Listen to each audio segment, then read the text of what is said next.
Bonjour, alors aujourd'hui je vous fais une vidéo pour vous montrer comment j'ai remplacé les silent blocks de pont sur ma BMW F11 de 2012. Donc les silent blocks sont au nombre de 3 et ça ressemble à ça en réalité. Donc il y a un silent block qui fait 68 de diamètre et deux silent blocks qui font 60 mm de diamètre. Direction sous la voiture. La voiture est levée de par l'arrière et là vous avez le plus gros silent block qui se trouve ici sur la poutre arrière du berceau, et les deux silent blocks de devant se trouvent ici et ils sont sur des extensions de la poutre avant. Donc là on peut voir sur le schéma, le silent block arrière se trouve avec le repère 11 et les deux silent blocks qui se trouvent sur l'extension sont en repère 8. Comment je vais procéder pour le démontage? Je vais retirer la barre qui se trouve au niveau du trait rouge pour ensuite retirer les deux barres qui sont indiquées par les flèches. Ce qui va me permettre ensuite de descendre l'échappement, de le décrocher et de l'articuler autour du compensateur. Donc le compensateur, c'est une partie flexible de l'échappement qui se trouve vers l'avant, qui va me permettre ensuite de dégager les deux réflecteurs de chaleur qui se trouvent au niveau des flèches. Je vais donc pouvoir ensuite retirer les vis traversant les silent blocks, les trois silent blocks, et ainsi pouvoir descendre le pont et pouvoir remplacer les silent blocks. Et c'est parti, on retire la barre transversale qui se trouve sous l'échappement.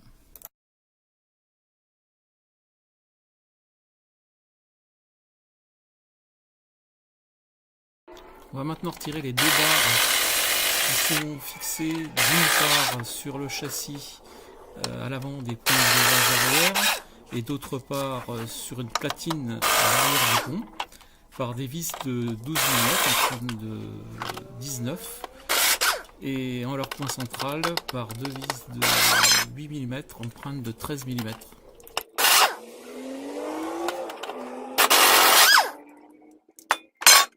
L'opération suivante est de décrocher l'échappement pour pouvoir le descendre légèrement.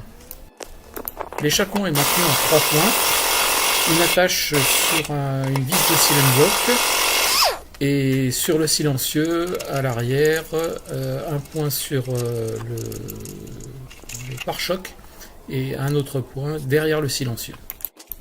Avant de décrocher le dernier point, on va caler le silencieux avec un cri, ce qui va nous permettre de descendre l'échappement en douceur.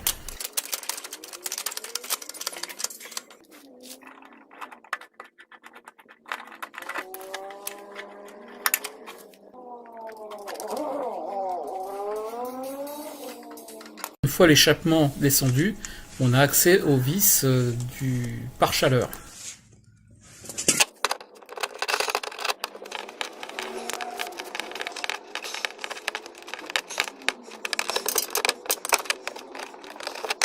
Le pare-chaleur arrière est tenu par 4 vis que je retire assez facilement. Et une fois le pare-chaleur arrière retiré, je me rends compte que je ne peux pas avoir accès aux vis qui se trouvent à l'avant du premier pare-chaleur, le véhicule étant trop bas. Donc je vais être obligé de le caler différemment. C'est ce qu'on va voir sur la prochaine étape.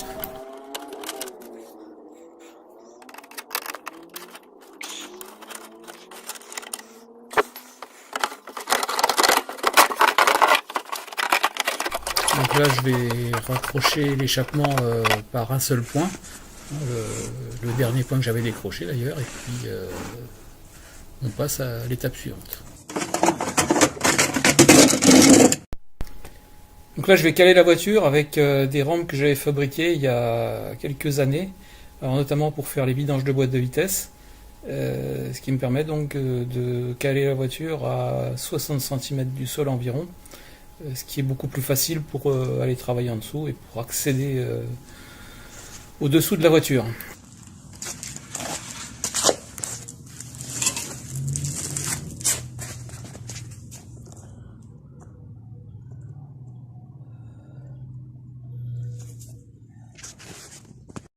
La voiture ainsi calée, je vais renouveler l'opération pour redescendre le pot d'échappement et on va dire l'accrocher avec un fil de fer pour éviter qu'il ne descende jusqu'au sol.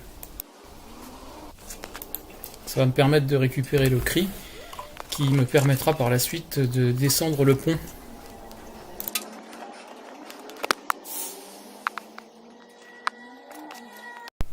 Je peux maintenant accéder aux vis qui maintiennent le pare-chaleur qui se trouve le plus vers l'avant et pouvoir le démonter sans difficulté.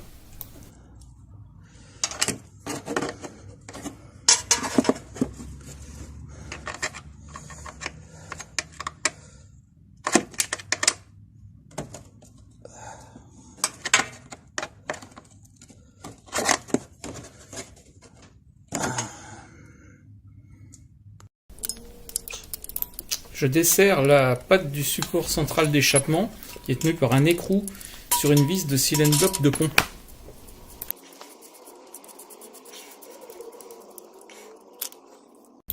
Je vais retirer l'écrou de la vis du silent block de la poutre arrière. J'y accède avec une douille de 22 et une rallonge au-dessus du cardan gauche.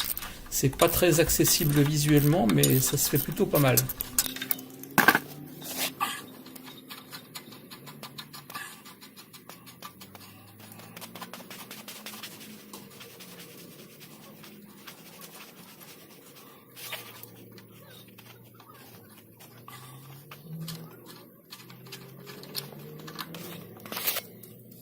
Là, je vais débloquer dans un premier temps et puis desserrer les vis de silent block avant du pont. C'est du 18. Je ne retire pas complètement la vis, hein, je la laisse engagée dans la partie filetée.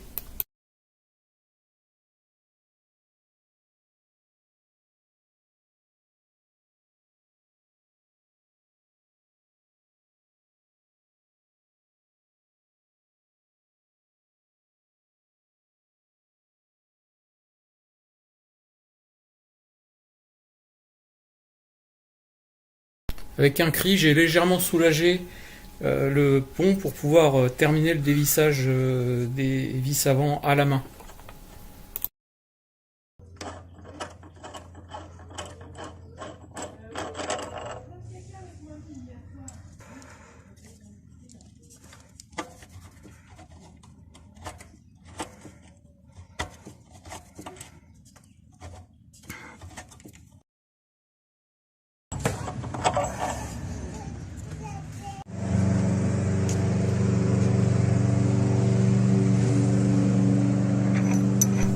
J'ai ensuite retiré la vis arrière avant de descendre le pont jusqu'à ce que les cardans viennent en appui sur les triangles.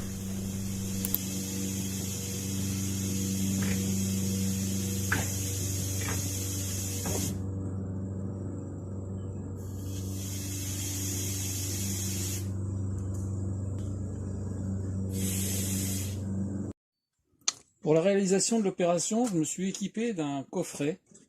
Alors un coffret d'extracteur qui est assez complet puisque donc à l'intérieur nous avons des cylindres qui vont de diamètre 44 qui se trouvent ici jusqu'au diamètre 90 qui se trouve ici, et des tiges poussoirs qui vont du diamètre 10, 12, 14, 16 et 18 mm. Alors comment ça fonctionne? C'est relativement simple. En fait, par rapport au diamètre de notre silent block, voilà, c'est celui que j'ai remplacé. On prend la cote du silent block et là il fait 68,10, donc un petit peu plus de 68 mm. Donc pour le pousser, donc on prendra un extracteur, donc un cylindre de diamètre 68, celui-ci, qui viendra le pousser sur sa partie extérieure, et qu'on appuie bien sur la partie, donc sous le caoutchouc il y a du métal. On pourra le pousser comme ceci, ou comme ceci, peu importe, hein, puisque que ça soit la partie avec l'excroissance ou la partie plane, on poussera de la même façon sur l'extérieur. Et en face, on mettra donc un autre cylindre dans lequel on viendra pousser le silane block afin de l'extraire.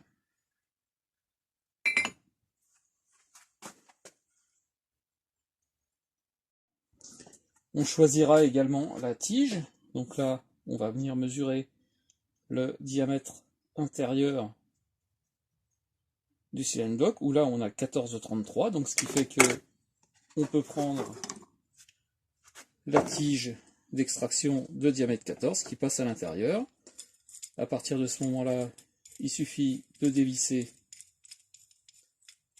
un écrou, de passer l'extracteur, que l'on passera ensuite dans le silane block, alors dans ce sens-là ou dans ce sens-là, ça change rien. Et en face, on viendra mettre le deuxième cylindre, on viendra visser le second écrou, et en serrant, eh bien, on viendra pousser sur le silane block, et ainsi l'extraire.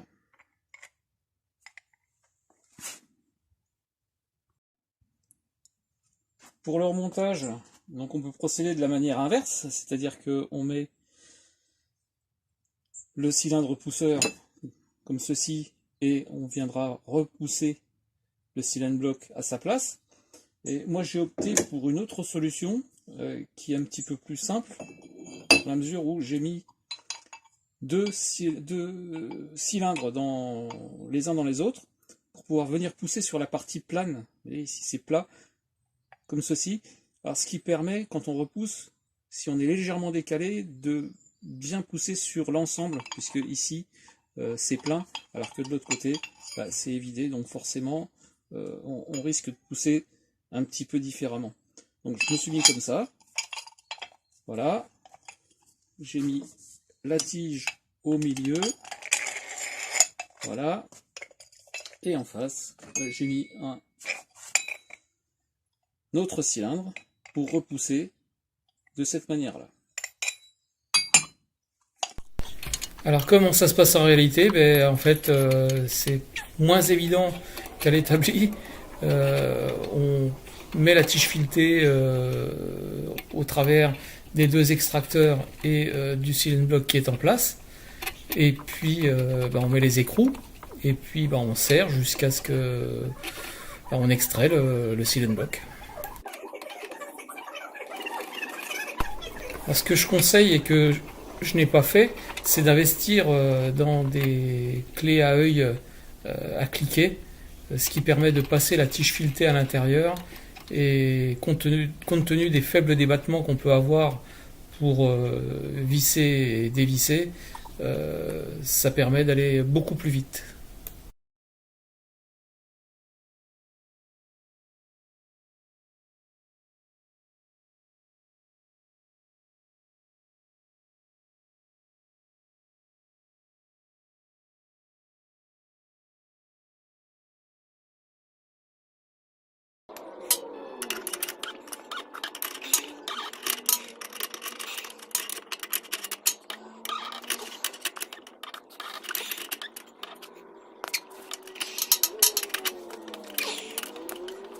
À force de patience et quart de tour par quart de tour, ça finit par sortir. Donc voilà le premier silane block démonté. Alors je n'ai pas filmé le démontage du deuxième silane block côté avant, puisque c'est à l'identique pour les deux silane blocks avant.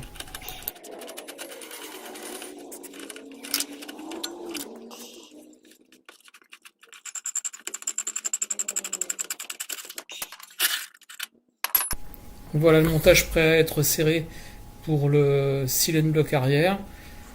Il n'y a plus qu'à serrer pour extraire le silane block.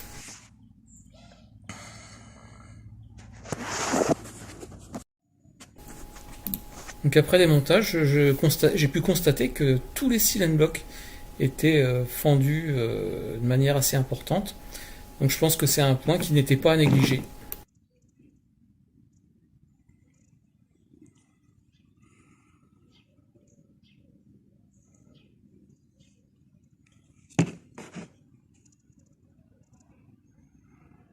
Avant leur montage, je vais faire un marquage sur la partie inférieure des cylindres blocs, ce qui va me permettre de bien visualiser la position au remontage.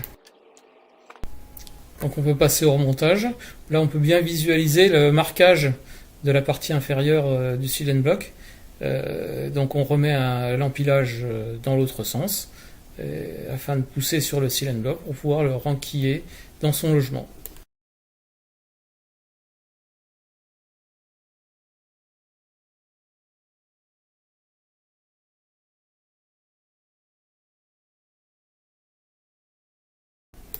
Donc là, on peut voir l'empilage qui est prêt à serrer pour enquiller le cylindre bloc arrière.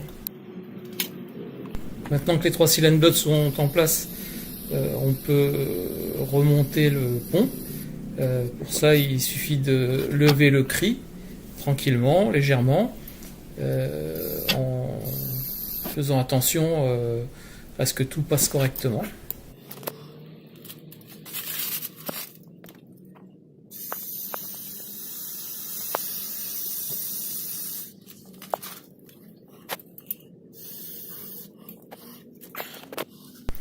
On peut maintenant remettre les vis avant des cylindres blocs en les vissant tant que faire se peut à la main.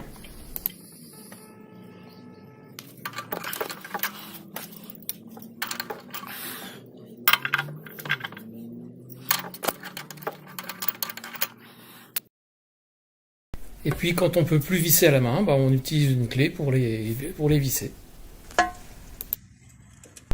On peut remettre la vis du cylindre bloc arrière et on peut ensuite baisser le cri qui se trouve sous le pont.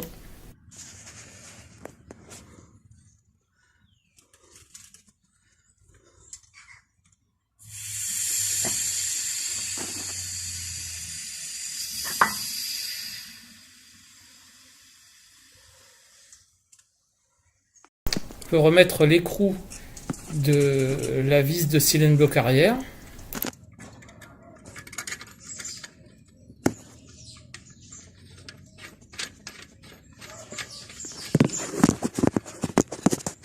Et le serrer. On peut ensuite serrer les vis de cylindre bloc avant.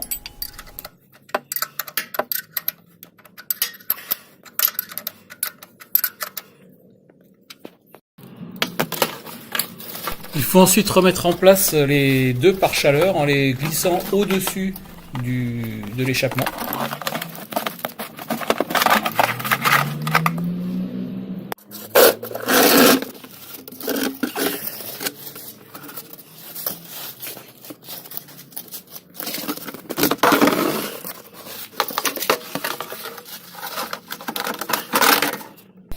On place le cri sous l'échappement et on monte jusqu'à ce qu'on puisse raccrocher la patte centrale qui se trouve derrière le cylindre bloc, un cylindre bloc de pont.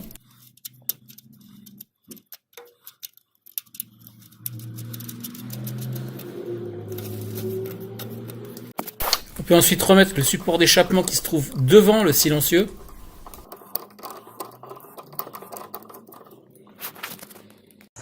Et pour terminer la fixation du silencieux, le support qui se trouve tout à l'arrière sur le pare-choc.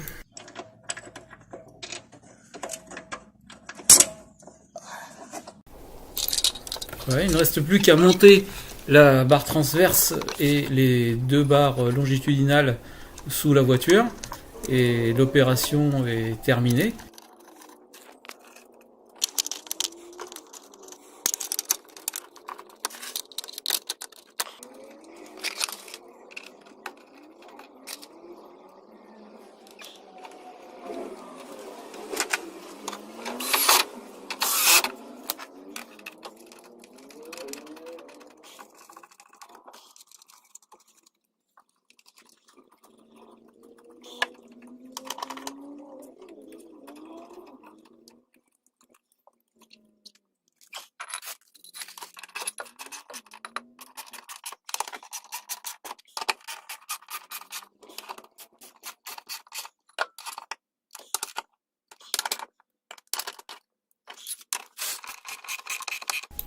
C'est la fin de cette vidéo. N'hésitez pas de laisser vos questions ou commentaires et liker si ça vous a plu.